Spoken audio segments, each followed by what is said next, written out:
उड़ीसा के क्योंझर से आए एक खबर फिर शर्मिंदा करती है और हमसे सवाल करती है कि आखिर हमारा सिस्टम किसके लिए काम करता है।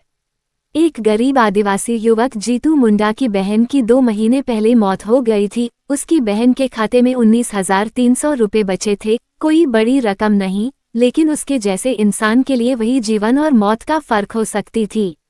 वह बार बार बैंक गया, हाथ जोड़े और कहा कि उसे उसकी मरहूम बहन के खाते के पैसे की सख्त जरूरत है। उसे एक ही जवाब मिला, खाता धारक को खुद आकर साइन करना होगा। उसने हर बार सफाई दी कि उसकी बहन अब इस दुनिया में नहीं है, लेकिन उसकी बात किसी ने नहीं सुनी। कागज के काल्पनिक नियम इंसान की सच्चाई से बड़े हो गए। संवेदनाएं हमारे समाज में गरीबी की विवशताओं पर कब का एहसास खो चुकी हैं।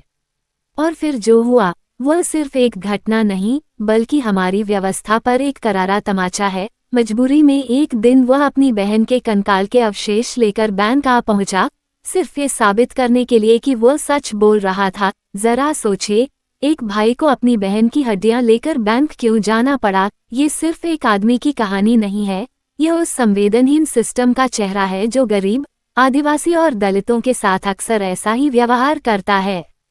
जहां ताकतवर लोगों के लिए नियम मोड़ दिए जाते हैं, फाइलें दौड़ने लगती हैं, वहीं गरीब के लिए वही नियम दीवार बन जाते हैं।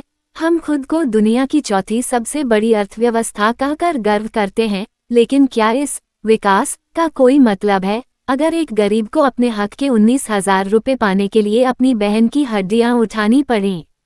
ये घटना बताती है कि हमारे सिस्टम में इंसानियत से ज्यादा कागज की कीमत है, दर्द से ज्यादा प्रक्रिया की अहमियत है। गरीब की आवाज आज भी उतनी ही कमजोर है जितनी पहले थी। सवाल यह है, जीतू मुंडा की इस हालत का कोई कभी जिम्मेदार ठहराया जाएगा? और उससे भी बड़ा सवाल, कितने और जीतू मुंडा हर रोज इसी तरह चुपचाप अपमान और पीड़ा झेल रहे हैं?